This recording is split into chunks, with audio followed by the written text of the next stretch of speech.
और पूरा खारा पानी भर रखा हो, उसको या तो सारे न उलट दे, इतनी हिम्मत को ना अपने में, तो उसका दूसरा तरीका यह है कि उसमें मीठा पानी डालता ही रहे, वो ओवरफ्लो होता रहेगा, वो खारा पानी निकल जाएगा, फिर एक दिन मीठा रह जाएगा। तो इस सत्य ज्ञान को, तत्व ज्ञान को सुनता ही रहे।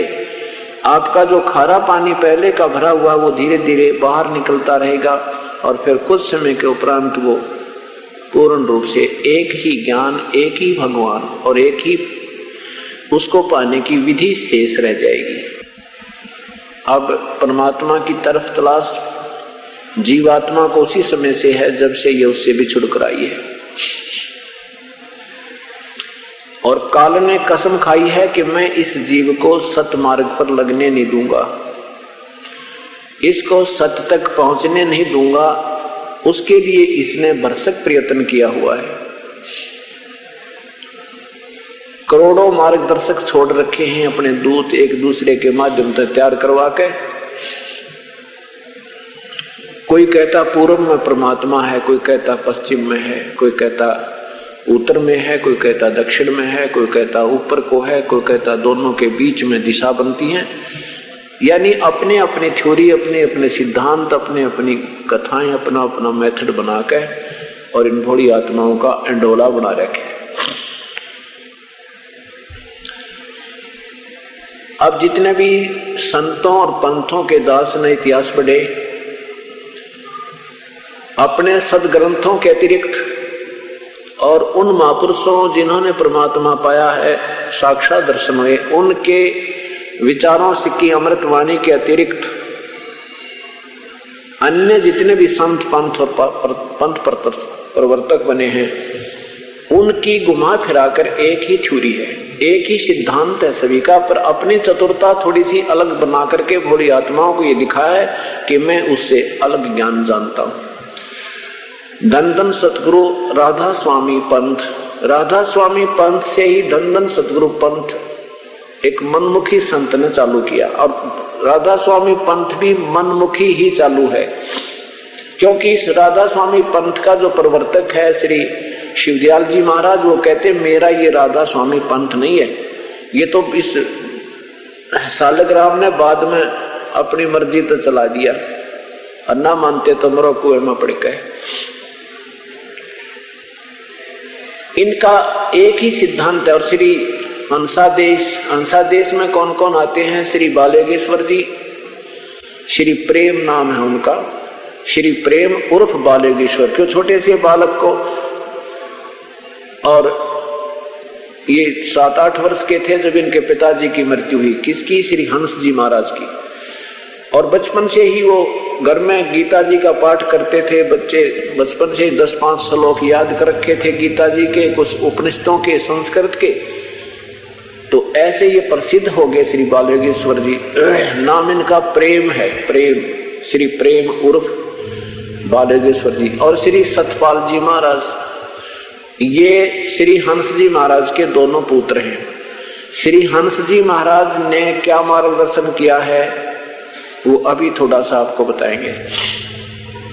इनका जो पंथ है और राधा स्वामी धन धन सतगुरु पंथ है, इन्होंने ही आजकल विशेषकर एक न्यारी सी चाल चली थी। बाकी तो श्री आसाराम जी, श्री सुधांशु जी जैसे ये तो बालक हैं, हुआ बाई बांडव वैसे ही, ना इनको ए का बेरा ना बी का बेरा, ब्रह्मा विष्णु महेश को सर्वेश्वर महेश्वर मृत्युंजय, और जो भी जिस तरह कोई प्रश्न होता है उसको वैसा ही गाना गुना सुना के एक मनोरंजन का साधन बना रखा है। इनके पास तो बिल्कुल ही कख नहीं है। और इन दूसरों के पास इनसे भी बुरा हाल, कम से कम ये ब्रह्मा विष्णु महेश को तो मानते हैं, और ये राधा स्वामी धन धन सतगुरु और ये बालेगेश्वर, ये सतपाल जी महाराज और ये हंसादेश वाले, ये तो श्री इन्होंने भगवान का नाम निशान मिटा दिया। तो इनकी क्या थ्योरी है सभी की कि कान बंद करो, अनहद सुनो, और आंखें बंद करके आंख दबा कर देखो, यहां प्रकाश दिखेगा। ये तो एक प्राथमिक जो है ना आपको रिहर्सल को बताया है, और आप स्वयं अभ्यास करो आंखें बंद करके घंटों देखते रहो, अंदर ध्यान में प्रकाश आओगा, लाइट आवेगी, फिर गुरु जी के दर्शन होंगे। कभी कभी तो जिस फोटो ना हम रोज देखें, वो फोटो अंदर भी उसका प्रतिफल, क्योंकि हमारे अंदर एक कैमरा लगा हुआ है जिसको चित्रगुप्त बोलते हैं। चित्रगुप्त एक हिडन फिल्म बन रही है अंदर, और जो हम देखते हैं, जिसको ज्यादा देर अभ्यास करते हैं, जिसके ऊपर हम आसक्त हो जाते हैं, आप काफी देर बैठते रहोगे, अंदर ना जाने कितने चेहरे आपके सामने चलना शुरू हो जाएंगे, और जिसको आप ज्यादा पसंद करते हो वो आपके सामने रुक जाएगा। इसको कहते हैं दर्शन हो गए, लाइट आती है, ज्योति दिखती है, ये बच्चों के खिलौने। और ऐसे ही राधा स्वामी पंथ, धन सतगुरु पंथ, ये भी केवल इतना ही मानते हैं कि अनहद सुन लो, कान बंद करके आवाज सी आओगी घंटियों की, फिर अलग से आओगी, फिर अलग से आएंगी, और फिर बादल सा गरजेगा, फिर शंख बजेगा, और फिर ये स्वर्ग तक की जो हो रहे हैं, स्वर्ग में बाजा बज रहे हैं, ये सब इसमें ये टीवी है अपना, इसमें चैनल लगे हैं, वो चैनल रिसीव करते हैं और यहाँ अंदर खुड़के दुड़के होते रहते हैं। तो इब फिल्म हम टीवी में कोई आदमी देख लें, उसमें कुछ भी देख लें, उससे हमें कुछ भी प्राप्त नहीं होना। वो उससे वहां हम कोई किसी ने सेब संतरे रखे देख लें टीवी में, पेट नहीं भर सकता। वो तो यह सामने हो, हमें अब मिले खाने को तो पेट भरेगा। तो इसके अंदर ऐसा बताया। तो उनका मानना है कि इस प्रकार काफी समय अभ्यास करो, हठ योग करके सुबह शाम साधना करो, और इसमें जो भी शरीर में आपको दिखाई दे वो प्रकाश रोशनी आपके हृदय में दिखाई देगी। यही प्रभु के दर्शन है और मुक्ति है। अब परमात्मा के ये प्रथम तो ये दर्शन है ही नहीं, ये लाइट परमात्मा है नहीं, परमात्मा अलग है। उससे निकल रही लाइट का रिफ्लेक्शन आप लोग देखते हैं शरीर में, वो भगवान नहीं है। समाधि कैसे लगेगी, अंदर ये मन कैसे टिकेगा? जैसे हम बाहर देख रहे हैं, पहले ये मन जाता है, मान लीजिए आप मेले में जाते हो, बाजार में जाते हो, पहले कोई वस्तु देखते हो, वहां कोई चीज बेच रहा है, उस पे दृष्टि जाती है। फिर कोई दूसरा आवाज लगाता है, ले लो 5 के 8, 5 के 12, 5 के 12, फिर उधर ध्यान जाता है। फिर कोई तीसरा आवाज लगाता है तो वहां ध्यान जाता है।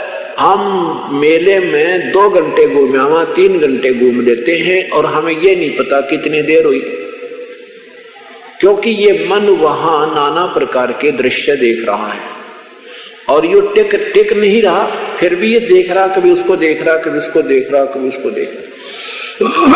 वो 2 घंटे का समय, 2-3 घंटे का समय ऐसे चला जाता। जैसे फिल्म देखते हैं, 3 घंटे का समय इतने जरा सी समय लगता है, वो होले हुए खत्म होगी वसीयत है, और 3 घंटे चले गए होते हैं।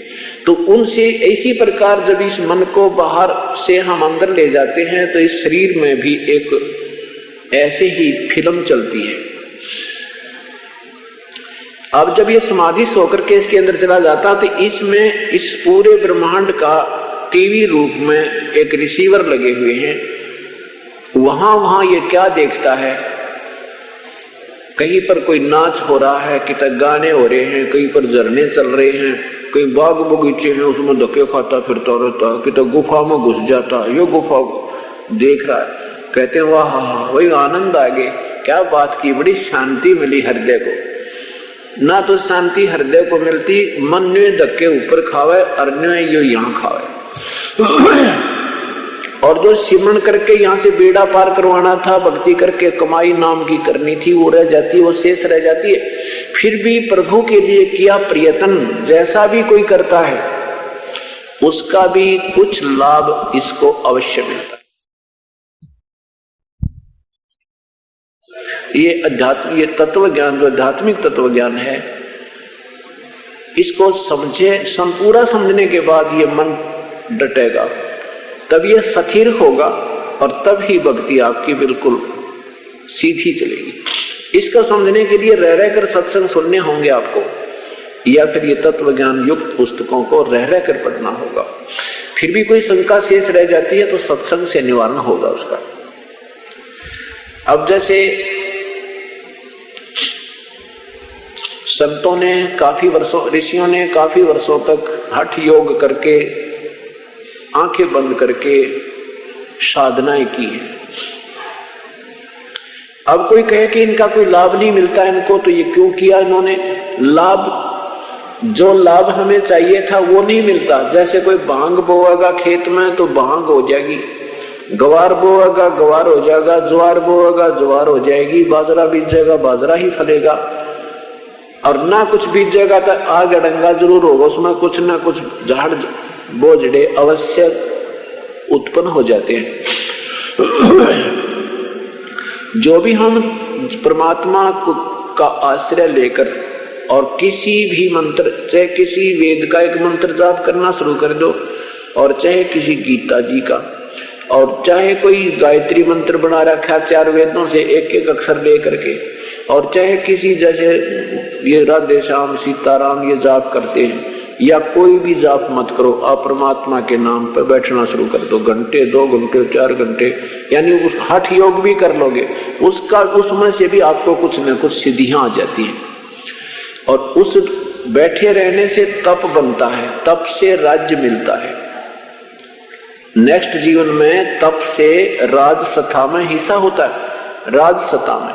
अब जैसे अब यहाँ अधिकारी गण जो राजा लोग 2 प्रकार से बनते हैं, एक तो पुण्य के आधार से, और सिमरन नाम जो विधिवत सिमरन है, जैसे ओम नाम का जाप ही वेदों अनुसार गीता अनुसार, अन्य कोई मंत्र नहीं है।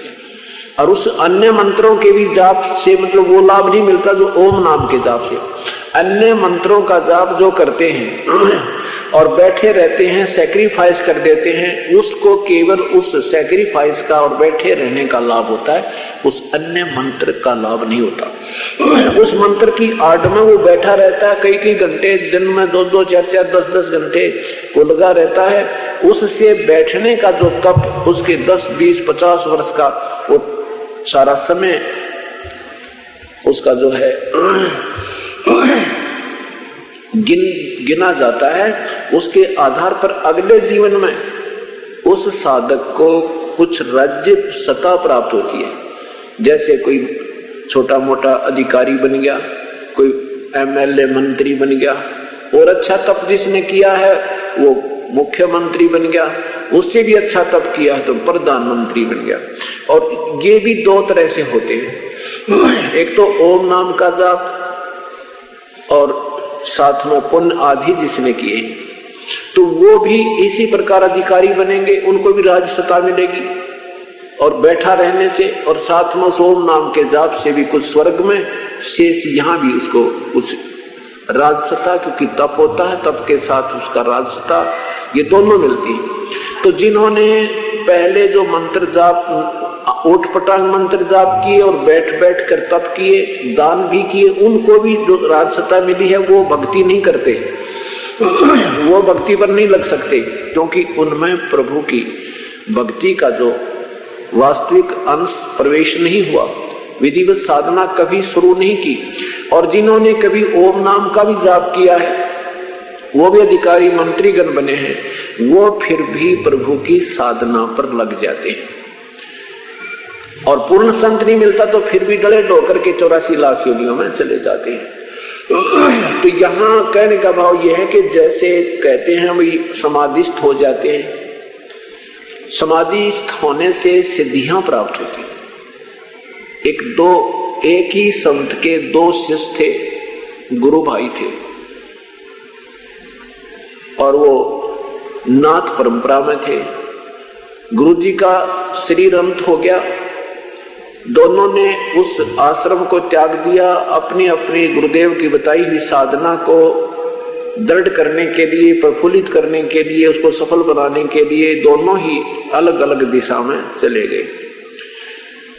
उनमें से एक को तत्व ज्ञान दर्शी संत कबीर परमेश्वर यानी उसके बताए अनुसार साधना करना बताने वाला संत मिल जाता है। तो उस नाथ परंपरा के सेवक ने, संत ने, साधक ने बहुत ध्यान से सत्संग सुना, तत्व ज्ञान पर विचार किया, तो उसने उस कबीर पंथ महाराज, कबीर साहब के यानी तत्वदर्शी संत से उपदेश ग्रहण कर लिया। और निकला था प्रभु प्राप्ति के लिए, तन मन धन समर्पण कर दिया। उस संत ने कुछ वर्षों के बाद उसको देखकर योग्य उसको नाम देने का आदेश दे दिया और स्वयं शरीर त्याग गए। 12 वर्ष के बाद वो दोनों पुराने जो पहले गुरु का शिष्य था और फिर वो साहिब कबीर साहिब के अनुसार साधना करने लग गया था, वो दोनों एक दरिया पर एक समागम में एकत्रित हो गए। आपस में प्रेम पूर्वक मिले, कुशल मंगल पूछा। तो जो नाथ परंपरा का साधना ही कर रहा था, जो सिद्धि साधना के लिए उसका उद्देश्य था, उसने उस साधक से, अपने गुरु भाई से जो कबीर पंथ से संबंधित हो गया था, उससे पूछा कि आपने 12 वर्ष में क्या उपलब्धि की। उस कबीर पंथी कबीर साहब के अनुयायी ने कहा कि मैंने जो उपलब्धि कर ली वो शायद ही कोई कर सकेगा। तो उसने पूछा भी ऐसी कौन सी आपने उपलब्धि की? तो उसने पूरी डिटेल बताई, पूरी कहानी सुनाई कि ये सिद्धियां, ये साधनाएं तो इस तरह की हैं, हमने पूर्ण संत का मार्ग मिल गया। तो वो कहने लगा, नाथ परंपरा वाला कहते हैं भी अच्छा बुद्धू है, ये क्या कहानी सुना रहा है, मैं दिखाता हूं मैंने क्या उपलब्धि की। वो कहने लगा, भाई चल दिखा दे तू क्या उपलब्धि की। जिस दरिया के किनारे बैठे थे, उस दरिया के ऊपर से वो नाथ परंपरा वाला सिद्ध, जिसने सिद्धि प्राप्त कर ली थी पानी के ऊपर चलने की, जैसे थल पर चलते, उस दरिया के ऊपर से ऐसे जा रहा है और ऐसे ही वापस उसके ऊपर चल के आ रहा है। अरनू चौड़ा होकर खड़ा हो गया, देखा। तब उस साधक जो कबीर परमात्मा के यथार्थ ज्ञान से परिचित हो गया था, उसने साधना अपनी बदल ली थी, ज्ञान हो गया था, उसने माथे पर हाथ मारा के नादान 12 वर्ष में और 2 अन्नों की कमाई करी तूने। उसमें अन्ना बहुत बड़ा होता था। कहते हैं इस दरिया से पार एक अन्य में नौका वाला पल्ले पार ले जाता, एक अन्य में वापस ले आता। 12 वर्ष में तूने ये 2 अन्य की कमाई करी और फिर बनेगा गधा। फिर उसने वो, क्योंकि पुराना अच्छा प्रेम था उनका, एक दूसरे का बोल सुहावा था, मजाक कर लिया करते आपस में बैठ के। फिर वो काफी देर से डिस्कस किया, वाद विवाद भी किया, फिर आखिर में समर्पण कर दिया। भाई सच कहे से आप सही कह रहे हो, तब से राज मदमानम जन्म तीसरे शुक्र सवानम, तब से राजा बनता है अगले जन्म, इस जन्म में तप की, अगले जन्म में राजा भी महादुखी, और तीसरे जन्म में पशु दुनिया में शुक्र समान कुत्ता गधा बन जाता है। तपेश्वरी सो राजेश्वरी, राजेश्वरी सो नरकेश्वरी। शास्त्रों में लिखा है कि जो तप करते हैं, घोर तपेश्वरी यानी सबसे ज्यादा तप करने वाला बड़ा राजा बन जाता है और उतना घोर नरक में जाता है। तपेश्वरी राजेश्वरी, राजेश्वरी सो नरकेश्वरी, यानी उसने नरक भी घोर मिला। फिर ज्यादा राजा बनेगा बड़े उसका तो ज्यादा अज्ञानता, उस ज्यादा पाप कमाता है धन संग्रह करने के लिए, राजवृद्धि करने के लिए। तो उस भक्त ने कहा, जो पहला उसका नाथ परंपरा से लगा हुआ था, उसने कहा कि भाई मेरा कल्याण करवा दे, मुझे भी उपदेश दिला, मेरा भी कल्याण करवा दे। तब वो भक्त रोने लग गया, जो कबीर पंथी हो गया था, कबीर साहब का अनुयायी हो गया था। तो वो नाथ परंपरा का साधक कहने लगा, आप रो क्यों रहे हो? उस कबीर पंथ के यानी कबीर साहब के अनुयायी ने कहा, क्या बताऊं भाई, तेरे भाग माड़े हैं। अब वो संत नहीं रहे और वो तत्वदर्शी संत थे, अन्य से लाभ हो नहीं। तो वो विवेकी था। वो नाथ परंपरा वाले को सद्बुद्धि आई, उसने कहा कि किसी को आदेश देकर गए होंगे संत, मैं उससे उपदेश ले लूंगा। उस कबीर पंथ के अनुयायी ने कहा कि तू उससे उपदेश नहीं ले सकता जिसको वो आदेश देकर गए हैं, और ले भी लेगा तो तू चल नहीं सकता, क्योंकि गुरु के प्रति प्रभु के तुल्य भावना होनी चाहिए। तो नाथ परंपरा वाले ने कहा कि ऐसी कौन सी बात कही आपने, मुझे तो आत्म कल्याण चाहिए, चाहे वो किसी डले नबी कह गए होंगे ना, डले को मैं उसको भगवान मान लूंगा, मुझे तो अपना कल्याण करवाना है। तब उस भक्त ने कहा, उस संत ने कहा कि इस दास को आदेश देकर गए और तू मेरा गुरु भाई रहा है, और वो भी सीनियर था मेरे तो उस पंथ में, या जूनियर सीनियर की बीमारी इन पंथों में भी घनी खतरनाक है, और जहां पर ऊंच नीच और वेरिएशन है वहां भक्ति नाम का अंश नहीं होता। तब उस प्यारी आत्मा ने, नाथ परंपरा वाले ने कहा कि आपने न्यू क्यों कैसे कह दिया कि मैं आपसे नाम नहीं ले सकता, आप मेरे भगवान, मैं आपका बालक है। हमने तो ये लीला करके यहाँ से पार, ये रोल है गुरु और शिष्य का, अपन कल्याण करवाना है। जब घर त्याग दिया फिर किसी मान बढ़ाई, आप मेरे भगवान, मैं आपका बच्चा, चरणों में से रख दिया, घनी देर रोया कि इस तो बढ़िया और क्या होगा, कभी मेरा साथी वो मेरा भगवान बन गया। उपदेश ले लिया, दोनों का कल्याण हुआ। तो यहाँ कहने का भाव ये है कि अनजान व्यक्तियों ने कितनी भ्रमणाएं पैदा कर रखी हैं। कोई कहता है भगवान के दर्शन हो जाए तो हम पार हो जाए, कोई कहता सिद्धि से बात बन जाती है, कोई कहता जंगल में जाने से, घर त्याग देने से प्रभु प्राप्ति होती है। कई अनजान कहते हैं भाई मैं तो भक्ति पे लगूंगा ना, फिर तो घर बार त्याग कर सब चीजों तो निवृत्त होकर भाई फिर मैं तो एक का धुन लगा दूंगा। वो ऐसे विचार उन व्यक्ति को होते जो कुछ ना करना हो, जिन्होंने परमात्मा का मार्ग है। जब भी समय मिले इसमें कुछ नहीं त्यागना, त्यागनी बुराई है और ग्रहण करना परमात्मा का नाम है। कभी भी मिल जाए, घर में रहते रहते, बाल बच्चों के साथ रहते रहते, अपना काम करते करते इस आत्म कल्याण के सब्जेक्ट को और लगा लेना है। बस इतना। जो हम व्यर्थ में समय बर्बाद करा करते, कि ताश खेल के, कि गप्पे मार के, और कहीं ने उठ पटांग की बातें फिल्म सिनेमा देख करके ओके पाड़ के बेमतलब राजनीति के जिक्र करते रहते, कि तब भूता की बतलान लग जाते। उस व्यर्थ के समय को प्रभु के चरणों में लगाना है। और जो हम कितब शराब पीने में, कितब कहीं पर बीड़ी सिगरेट पीने में, फिल्म सिनेमा देखने में, या लोग दिखावा 2-2, 3-3 मंजिली कोठी बनाने में पैसा बर्बाद किया करते थे, उस पैसे का सदुपयोग करना है, प्रभु के चरणों में दान धर्म में लगाना है। और कुछ खोना है, कुछ नहीं त्यागना है, त्यागनी बुराई है और ग्रहण करनी परमात्मा की सत भक्ति है। इतना काम करना है। और ये काम आप चाहे तो घर त्याग कर लो और चाहे घर रहकर कर लो, लेकिन फिर भी जो घर त्याग कर जाने वालों से घर रहकर ज्यादा श्रेष्ठ भक्ति होती। घर रहकर का मतलब है घर त्याग के, जैसे भक्त आश्रम में रहते हैं, ये भी घर है इनका, जो विधिवत साधना करते हैं, अपना काम करें, रोटी खावें, सेवा करें, अपनी भक्ति कर रहे, ये भी घर मतलब सन्यासी किसे कहते? कर्म सन्यासी, कर्म योगी और कर्म सन्यासी। कर्म योगी वो होता है जो काम करता करता और प्रभु का सिमरण कर रहा है। तो काम करते करते ही साधना सब संतों ने, सब सदग्रंथों ने करने को संकेत किया है, आदेश दिया है। गीता जी में लिखा है कि अर्जुन तो 8वें अध्याय के 7वें श्लोक में कि तो युद्ध भी कर और मेरा सिमरण भी कर। और यही परमात्मा कहते, नाम उठत नाम बैठत नाम सोत जागवे, नाम खाते नाम पीते नाम से लागवे। यजुर्वेद अध्याय नंबर 40 के मंत्र नंबर 15 में कहा कि ओम करतु समर, कलवे समर और करतुम समर। ओम नाम का जाप काम करते करते श्रवण कर, विशेष कसरत के साथ श्रवण करो। परमात्मा मनुष्य जीवन का एक विशेष उद्देश्य यही जान करके भक्ति बिना जीवन व्यर्थ है, इस उद्देश्य को मध्य रखते हुए एक ओम नाम का जाप कर। ये मेरा मंत्र है ब्रह्म का।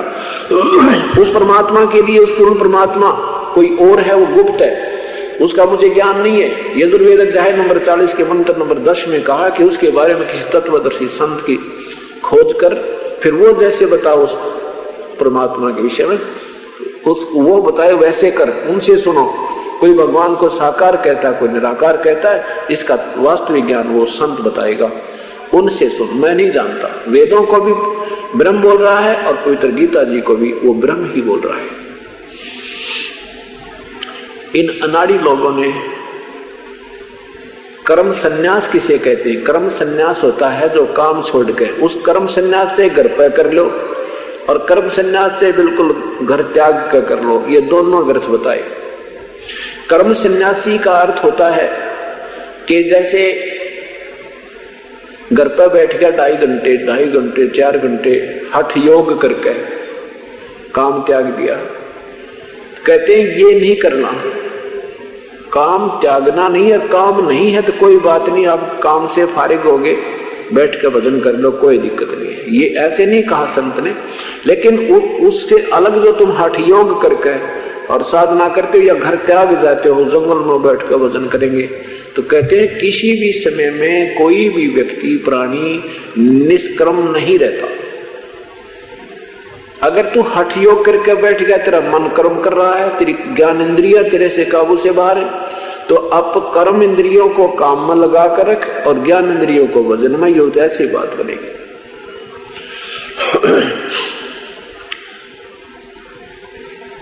तो फिर क्या बताते हैं, कर्म सन्यासी जो होता है उससे कर्म योगी श्रेष्ठ है, क्योंकि कर्म सन्यासी को अपने लोग दिखावा ड्रामे का अभिमान हो बिना रहे को ना, लेकिन दोनों की भक्ति विधिवत हो, साधना जिनकी ठीक है वो दोनों ही सफल है। लेकिन कर्म सन्यासी से कर्म योगी ज्यादा श्रेष्ठ है, क्योंकि कर्म सन्यासी को अभिमान हुए बिना रहे को ना। अब जैसे पहले 4 आश्रम बनाए थे इस मानव जीवन के, चौथा आश्रम वानप्रस्थ कर देते थे 75 वर्ष के बाद और 100 वर्ष तक, यानी पहले ज्यादा लंबी आयु थी तो उसको ऐसे 4 हिस्सों में बांट रखा था। तो उसमें पिछले हिस्से में लास्ट के जो समय में 20-25 वर्ष जितना शेष जीवन होता था वो वानप्रस्थ हो जाते थे। वानप्रस्थ होकर भी वो कर्म सन्यासी होते थे, वो कर्म सन्यासी। तो वहां उनकी झोंपड़ी उनके बच्चे डाल देते थे, दोनों बूढ़ा बुढ़िया के, और उनका खाने पीने का प्रबंध वो कराते थे और वो अपनी भक्ति फिर करा करते थे वहां बैठ के। फिर उन्हें काम तो कोई रहता नहीं, भजन का ही क्रियाएं जैसी उनको ज्ञान था वो किया करते। तो उनमें फिर आपस में ओढ़ लग जाया करती, ओहो भाई ये तो सारी रात भजन करे था, ओहो सारी रात बैठा रहा, उसने उसके 4 प्रशंसक हो जाते हैं, फिर वो फूल का डोडा बन जाता है, फिर उसका बीमार हो जाता है, 2-4 सिद्धियां आ जाती हैं। फिर एक दूसरे के ऊपर वो तीर छोड़ना शुरू कर देते, किसी ने आशीर्वाद दे दे, किसी को बद्दुआ दे दे, किसी का को सहारा दे दिया, किसी का विनाश कर दिया, अपनी उस पूंजी ने या तो वहीं झाड़ देते हैं और प्रभुता उनको बन जाती है। इस प्रकार वो विनाश को प्राप्त होती है। तो इसलिए कहा कि कर्म सन्यासी से कर्म योगी ही ज्यादा श्रेष्ठ होता है। उसके बाद ये वानप्रस्थ व्यवस्था भी बंद होगी और फिर अपना बुजुर्ग क्या करते थे, वृद्ध अवस्था में भी अपना खेतों में पाली जाते थे, कोई पशुओं के साथ चला जाता था या कोई घर पे बच्चा ने खिलाता खिलाता अपना भजन करता रहता था। तो ये कर्म योगी ही ज्यादा उनको पसंद हुआ, यानी उसमें ज्यादा लाभ हुआ, उनको अहम नहीं होता। फिर अब इन नादान संतों ने हठ योग कर करके, आम साधक की दृष्टि में तो ऐसा लगता था जैसे बहुत बड़े महापुरुष से, भाई देखो ये तो काफी दिनों से बैठे हैं, कई तो आंख भी ना खोलते हो, ये तो भाई 2 दिन हो गए, 4 दिन हो गए, पानी भी नहीं पिया, खाना भी नहीं खाया, भाई क्या बात कहने। दुनिया देखने से जाने लगी, महिमा होगी, फिर वहां उसका आश्रम बनाने लगे और बस ठाठ हो गए। परमात्मा कहते हैं ये बीमारी हमारे सतलोक में लगी थी। अब वो व्यक्ति साधना कर रहा है, हम उसको देखने जाते हैं, फिर वो साधना करके चला जाता है, वहां एक आश्रम एक मड़ी बना देते हैं, उसकी वहां सौ को दबा करके फिर उसको दर्शनार्थ अपना कल्याण समझते हैं। उसके दर्शन मात्र से कहते हैं यह बीमारी काफी समय से पहले से लगी हुई है अपने। अब कोई लड्डू खा रहा है, जलेबी बना रहा है और खा रहा है, हम उसको देख रहे हैं, तो कहे की समझदारी हुई, या तो हमें कुछ मिले, हम ऐसी कोई क्रिया करें जिससे हमें भी लड्डू जलेबी मिले तो अच्छा लगे। वो बना रहा है, खा रहा है, हम देख रहे हैं, ये तो बालक देखा करें। तो ऐसे हम भक्तिहीन और ज्ञानहीन बन गए इन नादान संतों की मन गढ़ंत कहानी सुन सुन के। एक भक्त ने बताया कहा भाई जब ये दास सर्विस करता था, ऐसे जिक्र चलता था, बताता था, परंतु किसी की बुद्धि में नहीं आवत थी, अपनी अपनी छुरी बतावे।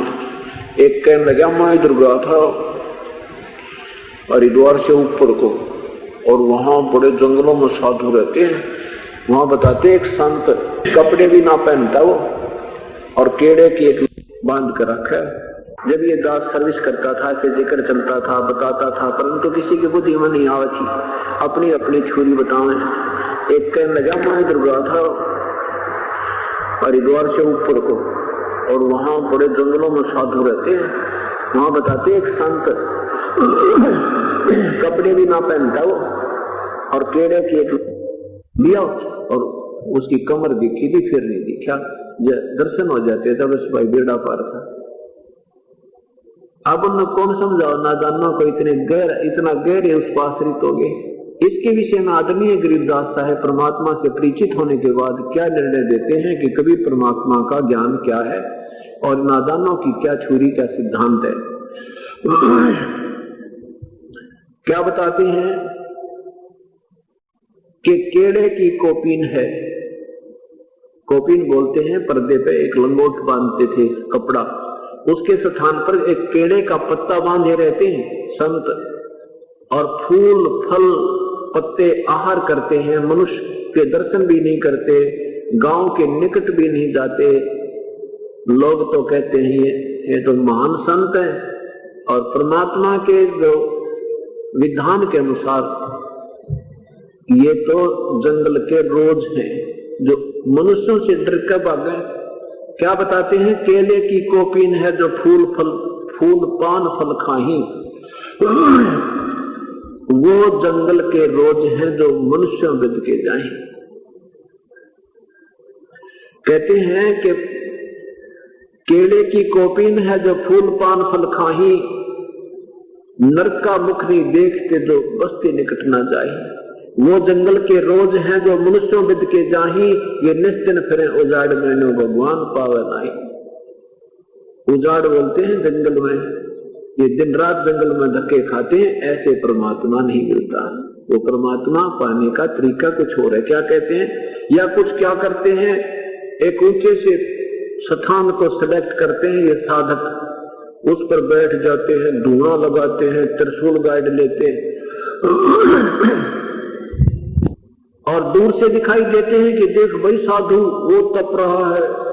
आम दर्शक के वो एक आकर्षण के केंद्र बन जाते हैं, वहां घूम फिर कर व्यक्ति उनके पास जाते हैं, वे साधु तप रहा है, वो दूर ज्यादा आंखें बंद कर देता है और फिर वहां चढ़ा अपना जो अपना भेंट पूजा चढ़ाने लग जाते हैं और दुनिया वहां एकत्रित हो जाती है। परमात्मा कहते हैं डंब करें डूंगर चले, डूंगर कहते हैं ऊंचे सथल पर, डंब माने पाखंड करते हैं। ये डंब करे डूंगर चढ़े, अंतर झीनी झूल और जग जाने बंदगी करेंगे, सो बोवा सूर बबूल। दुनिया ने सोचा भक्ति करे तब कांटे हो रहे हैं अगत में। अब वो पहले तो ड्रामा कर रहा हुआ, ऐसे लोग दिखावा करता है, उनको तो कुछ मिलना है को ना, और ऐसे कोई जंगल में जाकर के तप भी करता है तो कहते दुनिया ने सोचा ये साधना करता है, ये तो डले ढो रहा है और अपने आने वाले जीवन में कांटे हो रहा है। क्या होगा तब से राज मदमानम। अब जो आज जैसे जिसके संस्कार हैं वो ही मिलेंगे, चाहे बुरा किया तो बुरा भोगना पड़ेगा, अच्छा किया तो उसको अच्छा फल मिलेगा। अच्छे में उनको राज मिल जाएगा, राज बन करके ये इतने कुमत को मा जाएगा कि कई हजार जन्मों तक उसने भोगे भी पूरे नहीं पटते। ये राजा को इतना पाप लग जाता है। कौन से राजा को? जो परमात्मा को पुनः नहीं स्वीकार करता, प्रभु से डरने वाला नहीं होता, परमात्मा की भक्ति नहीं करता। और ऐसे भी राजाओं का प्रमाण मिला है जिन्होंने अपनी प्रजा को बच्चों की तरह पाला है, उन राजाओं को दोष नहीं लगता, क्योंकि वो निर्दोष को सजा नहीं देते। उनका स्वार्थ अपना धन एकत्रित करना या दुनिया को लूटना नहीं होता, तो वो भक्ति करते हुए इस राज्य के से होने वाले पाप से भी बच सकते हैं।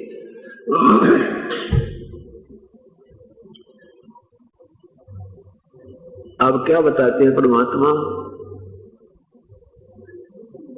मत दे दिए बालम बैरे नो, मत दे दिए बालम बैरे नो, मत दे दिए बालम बैरे नो, मत संसारी दी गलनो चीन न बूझे शब्द जो गहरे नो, संसारी दी न बूझे शब्द जो गहरे नो, मुर्जा से प्रीत लगाव न जाने सतगुरु मेरे नो, मुर्जा से प्रीत लगाव न जाने सतगुरु मेरे नो, मत दे दिए बालम बैरे नो, मत दे दिए बालम बैरे नो, मत बैरे नो, मत दे दिए बालम बैरे नो, मत दे दिए बालम, मत दे दिए बालम बैरे नो, मत दे दिए बालम बैरे नो, मत लम बैरे नो, मत दे दिए बालम बैरे नो, मुर्जों से ऊंची थलियां खेती बोव न जान, भूल रहे जग डरे नो, ऊंची थलियां खेती बोव ये भूल गए निज डरे नो, ये संसार समझदा नहीं कहंदा श्याम दोपहरे नो, ये संसार समझदा नहीं कहंदा श्याम दोपहरे नो, मत दे दिए बालम बैरे नो, मत दे दिए बालम बैरे नो, मत दे दिए बालम बैरे नो, मत दे दिए बालम, मत दे दिए बालम बैरे नो, श्वेत गुमट सिर छतर विराज देखत ना उस चेहरे नो, श्वेत छतर सिर मुकुट विराज देखत ना उस चेहरे नो, गरीबदास ये वक्त जात है रोगे इस पैरे नो, गरीबदास ये वक्त जात है रोगे इस पैरे नो, मत दे दिए बालम, मत दे दिए बालम बैरे नो, मत दे दिए बालम, श्वेत छतर सिर मुकुट विराज देखत ना उस चेहरे नो, श्वेत छतर सिर मुकुट विराज देखत ना उस चेहरे नो, गरीबदास ये वक्त जात है रोगे इस पैरे नो, गरीबदास ये वक्त जात है रोगे इस पैरे नो, मत दे दिए बालम, दे दिए बालम बैरे नो। सत्साई क्या बताते हैं आदरणीय गरीबदास साहिब जी कि ये मन जो है आत्मा के साथ काल में जोड़ दिया और आत्मा अपनी कमजोरी के कारण इस ज्योति निरंजन काल के पराधीन होगी। ये इसका पति बन गया, मालिक बन गया, नकली। और ये मन एक इस आत्मा के साथ इस काल में अपना एलिमेंट छोड़ दिया।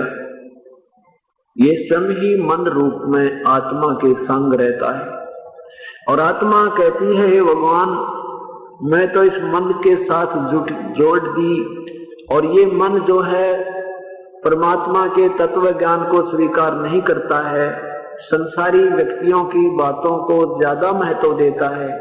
जैसे हम कितने प्रमाण के साथ ये दास आपको सत्संग सुनाता है, कितने भक्तों को हुए यहाँ सुख आपके सामने प्रमाण मिलते हैं, और उसके बावजूद भी आप घर में जाते हो, कोई पड़ोसन आ जाती है, आपसे पूछती है कि आज द्वादशी आ गई, आपने खीर कौन बनाई? आप कहोगे हम नहीं बनाते खीर, हमने तो अपने गुरुजी से उपदेश ले लिया, हम नहीं करें इस कार्य को। तो वो फिर आप न डरावेगी, कहती है हम भी तो नाम ले रखा है, ऐसे ऐसे उस संत, हम तो सब पूजा करते हैं। एक ने ना सब देवी देवता की पूजा छोड़ दी थी, उसका एक का बेटा वो मर गया, नो तो बात बिगड़ जाएगी, देख लिए। अब वो बेचारी घबरा जावे, अक्सर सचमुच, क्योंकि वो तो अकेली नाम लेकर जा रही है। सुई इंजेक्शन लगाने वाली 20 आज शाम तक, ये उल्टी कहानी सुनाने वाले 20 मिलेंगे उसमें, और विशेषकर मिलेंगे, क्योंकि काल वे जगह एक दूसरे से प्रेरित करवा के। तो हमारे इतने प्रमाणों के बावजूद भी ये मन आपको डरा देगा और ये मुक्ति छुड़वा देगा। 2 गले से पंथ लगे रहोगे कुछ दिन, फिर वो लाभ मिलना बंद हो जाएगा प्रभु का। तो यहाँ ये आत्मा रोती है कि देखिए मन संसारिक लोगों की बातों को तो तुरंत मान लेता है, जो संत सतमार्ग दर्शन करता है, प्रमाण देता है, प्रभु की हर पॉइंट का समझाता है, उस पर यकीन को न। संसारी दी गल को चीने ना जाने सतगुरु मेरे नो, मुर्दा से थी प्रीत लगावे। संसारी की गल को चीने ना बुझे शब्द जो गहरे नो, और मुर्दा से थी प्रीत लगावे ना जाने सतगुरु मेरे नो। ये जिंदे सतगुरु से तो बात नहीं करता, और वो मरे हुए मर गए बाबा जी पूजा करते थे, पितर पूजने, वो 4 ईंट लगा करके खेतों या गली या जोड़ तालाब के ऊपर, उनमें प्रेम तो बना बैठा। और जिन जीवित सतगुरु के से बातें नहीं करता, उसकी बातों का विश्वास नहीं करता, फिर क्या बताते, ऊंची थलियां खेती वो मैं भूल गए निज डेरे नो।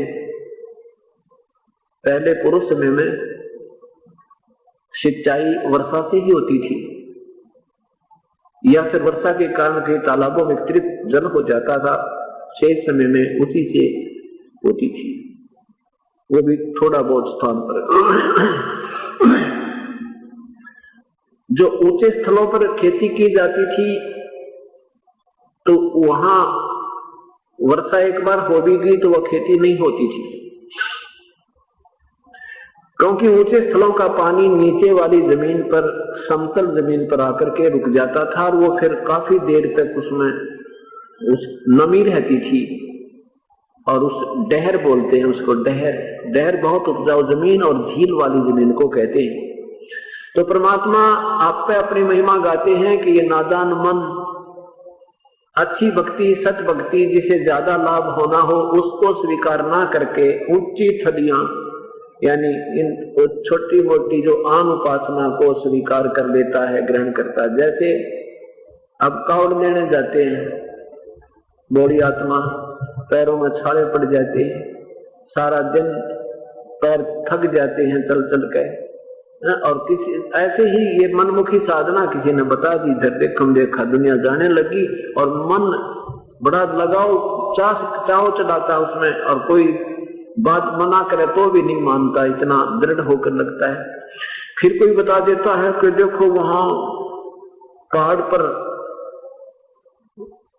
जैसे वैष्णो देवी की माता कोई यात्रा करने गया, हम तो गए नहीं, पर बताते हैं कि कम से कम 30-40 किलोमीटर तो पैदल चलना पड़ता है, और नो पहाड़ों को ऊपर को नो भूल बांध कर, और वहां बड़ी खुशी से जाता है। ये अमरनाथ के ऊपर जाते हैं, जहां जाते समय भी आदमी की घी बन जाए, ऐसे कहते इतने ऊंचे पहाड़ों पर नो चढ़ना पड़ता, और नो तो 1000 फुट खाई भी याद करे तो भी दिल जाता, दिल कांपा है। कहते वहां पहुंच जाता है, वहां देखने के लिए ह्यूमन। और कोई कह दे क्रोध से आश्रम में चलो रोहतक से, यहाँ ना आने दे। 36 बातें और लोगों के द्वारा ना जाने के अफवाहें फैलवा दी है, और वो ताकि उसका उद्देश्य ये है कि वहां वो पहुंच ना जा अपने भगवान के सच्चे मार्ग में, इनको पता ना लग जाए वास्तविक ज्ञान का। ये काल का बहुत तगड़ा जाल है, ये नहीं समझ सकता हम प्राणी, ब्रह्मा विष्णु महेश चक्रमा की तक कहानी क्या हो रही है इनको नहीं पता। अरे इनके साधा करिए उपदेश सकिए, क्या आप जाने बेचारे इस काल की जाल को। ये तो वो परम पिता आता है और फिर हमारे जैसे दास को सद्बुद्धि देता है, और फिर अपने बच्चों को स्वयं ही वो समझाता है, और काल को अंदर से हटा देता है। जब हम इससे जुड़ जाते हैं फिर काल निकल जाता है, तब ये बात समझ में आने लगती है, नहीं तो सारी बात उठ पटांग लगती है इस परमात्मा वाली। तो क्या बताते हैं कि उनको तो स्वीकार कर लेता है, ऊंची थड़ियां खेती बो में जहां दाना हो नहीं, उस वहां पर तो मेहनत कर रहा है ऊंचे खेतों पर, और जो अपना डेर है जहां पर बहुत बढ़िया थोड़े ही मेहनत से और ज्यादा फल होना था, उसको भूल चुका है। अर्थात इनान उपासना में ब्रह्म परब्रह्म, ब्रह्मा विष्णु महेश, ये भूत पितर देवी देवता मंडी मसानी, ये ऊंची थड़ी बताई है। ये ऊंची थड़ी अर्थात कम उपजाऊ, बिल्कुल नाम मात्र उपजाऊ है, और भूल रहे निज डहरे नो, उस निज डहर यानी पूर्ण परमात्मा कबीर परमेश्वर को, अपने भगवान को भूल चुके हो। और ये संसार समझदा नहीं कहंदा श्याम दोपहरे नो, कितना कमाल कर रखा है। गीता जी के 11वें अध्याय के 32वें श्लोक में ये गीता ज्ञानदाता भगवान खुद कहता, मैं काल हूं अर्जुन, सबको खाने के लिए आया हूं। और भाई अर्जुन 11वें अध्याय के 21वें श्लोक में कहता है, प्रभु आप तो देवताओं को भी खा रहे हो, आप ऋषियों को भी खा रहे हो, आप सिद्धों को भी खा रहे हो, और आप ही से याचना कर रहे हैं अपने मंगल की, अपनी जीवन रक्षा की, आप तो इनको भी खा रहे हैं। आप कुछ आपके कुछ जाड़ों में दाड़ों में लटक रहे हैं, हे भगवान।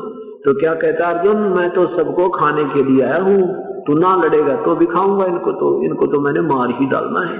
और हम उसको भी भगवान मानते, उसको भगवान करके पूज रहे हैं। वो खुद कहता मेरी भक्ति अच्छी नहीं है, वो परमात्मा कोई और है।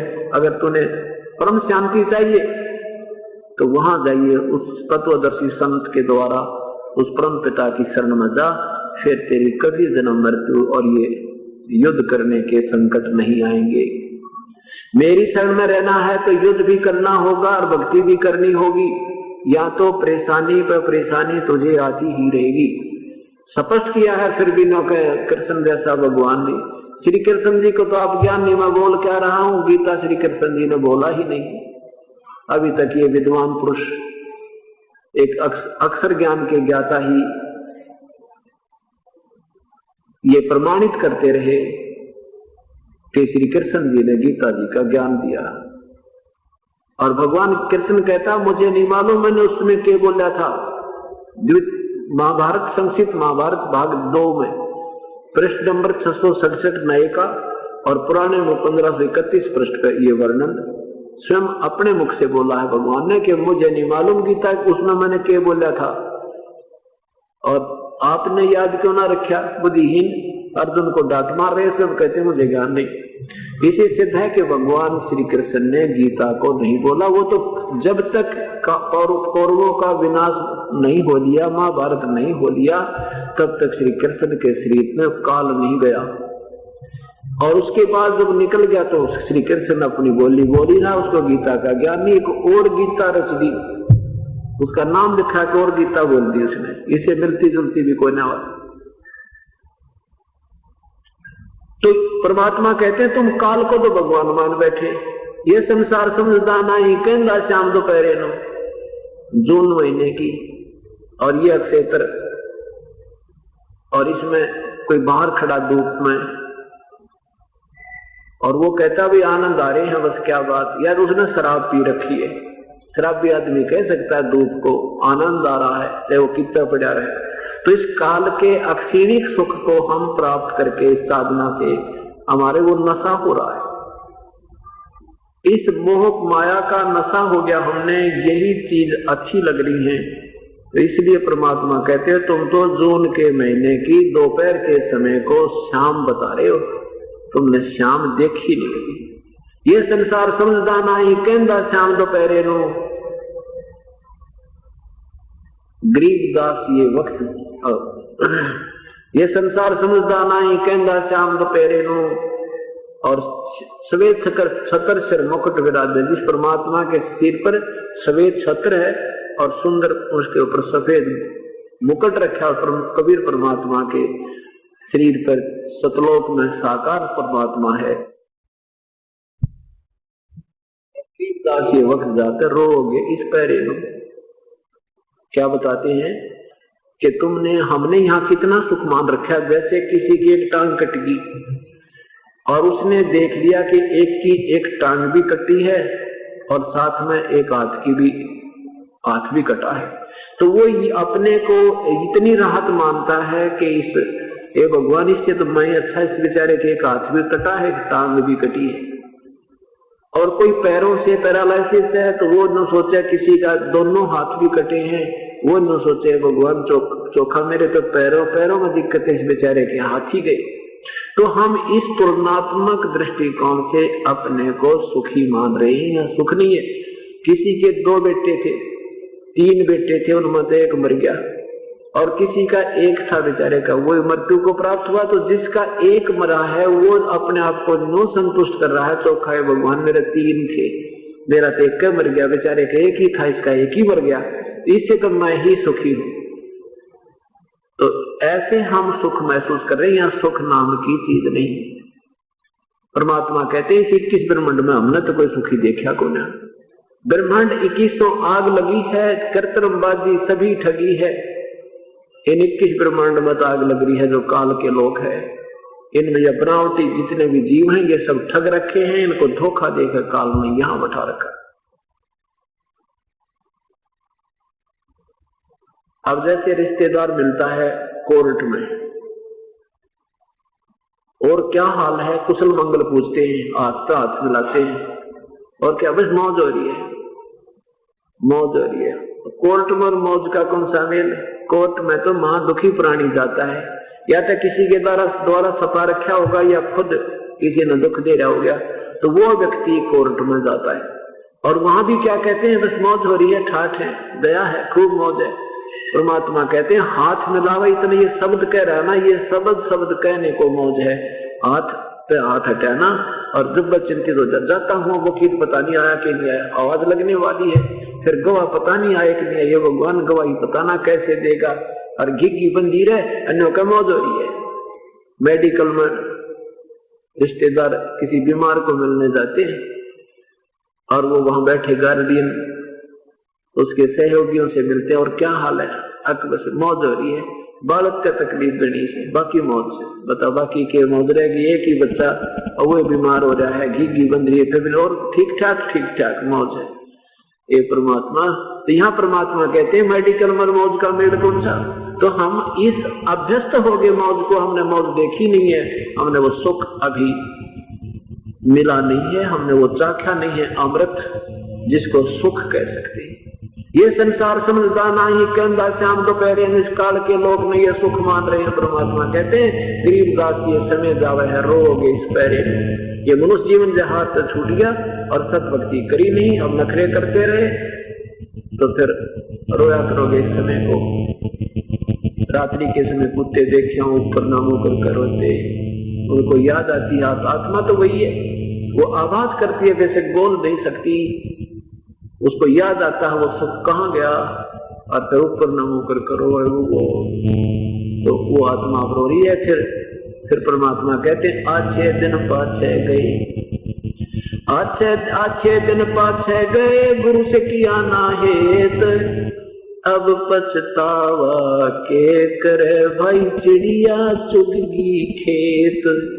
अब पछताए के बने समय रहते तो हम मानते नहीं, ये सत्कर्म मानना पुण्यात्माओं ये जीव के बस का नहीं है कि वो भक्ति कर ले, ये तो परमात्मा मेल बख्शते हैं।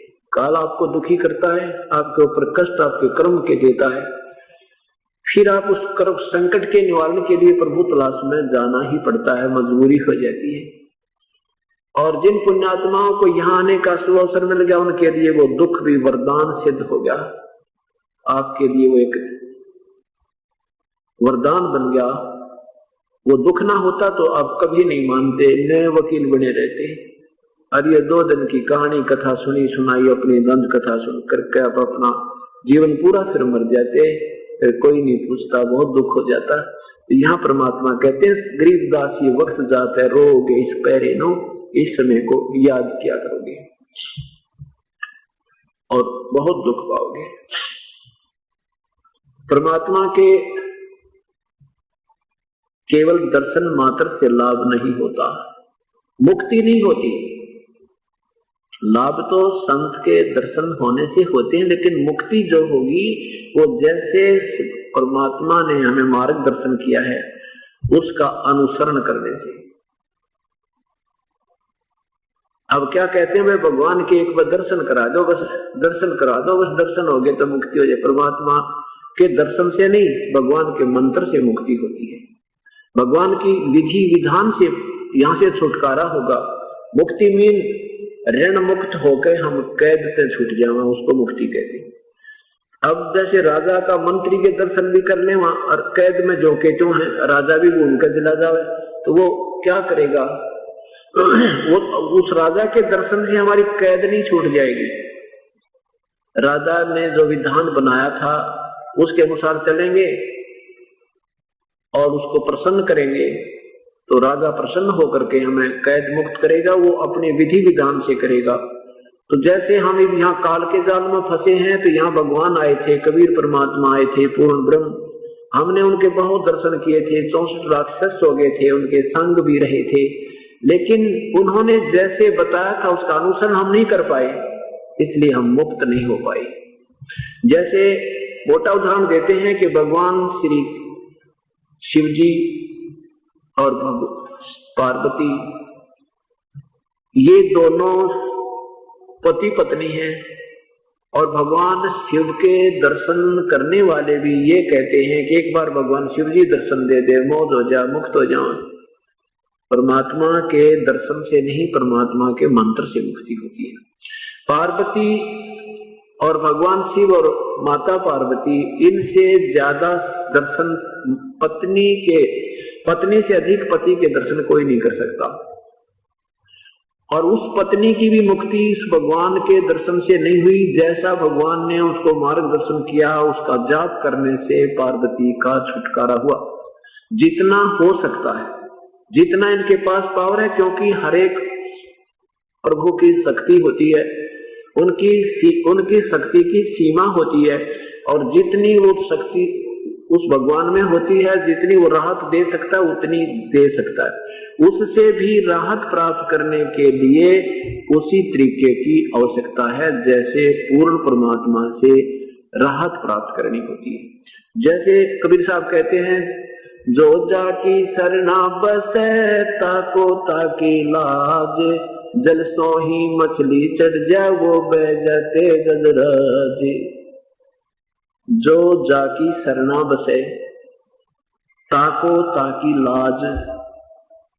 अब जिस भी अधिकारी या किसी मंत्रीगण से या मुख्यमंत्री से जिस भी पावर से आपने संबंध कर लिया और पक्की दोस्ती जिससे होगी, आपका उसका एक दांत काटी रोटी होगी, फिर आप उसके पास जाते हो किसी कार्य के लिए, तो उसके पावर की, उसके लेवल की जो भी राहत होगी, आपको वहीं में कुर्सी पर बैठा कर चाय पिलाओगा और वहीं मेज पर बैठे आपका सारा काम कर देगा, और बाकी उसके बाहर खड़े खड़े लाइन में खड़े होंगे और वहां गेट पर भी नहीं जा सकते, और आपको वहां बैठा कर कुर्सी पे सारा काम कर दिया। उसने उसके विपरीत कर दिया सारा काम, यानी आपको फ्री छुट्टी दे दी, आपकी कुर्सी पर भी बैठा दिया, लेकिन वो जितनी पावर उसकी थी उतनी ही राहत दे सकता, उसके बाद वो नहीं दे सकता जिससे आपकी दोस्ती जिस अधिकारी से है। इसका उदाहरण देते हैं कि जैसे पानी और मछली का एक बहुत प्रेम होता है, और पानी ऐसे जल ऊपर से डाउनफॉल हो रहा है, ऊपर से गिर रहा है और वह बहकर चल रहा है, और मछली जो है नो नो नो नो करती और ऊपर पहुंच जाती है, उस फाल के ऊपर चढ़ जाती है, झरने कभी ऊपर ऊपर पहुंच जाती है। उसको जल ने सुविधा दे रखी है कि तक उगड़े, क्योंकि वो उसकी खास सहेली है, दोस्त है। इतना लगाओ जिस भी प्रभु से आप कर लो, और उस पानी के बहाव से गजराज ऐरावत हाथी, बड़े तगड़े हाथियों का भी राजा मजबूत हाथी, वो भी उस पानी के उस दबाव से बह जाता है, उसके पैर भी नहीं टिकते, और मछली उसके ऊपर चढ़ जाती है, अपोजिट बिल्कुल विपरीत दिशा में। तो यहाँ परमात्मा कहते हैं जिस भी शक्ति से आपका संपर्क है, जितना वो लाभ दे सकता है वो भी आपको तब देगा जब आपका कति एक दिल हो जाएगा, आप पूर्ण अनन्य मन से उसकी उसी की भक्ति करेंगे, तब वो आपका दोस्त जितना शक्ति है आपको उतना राहत दे सकता है।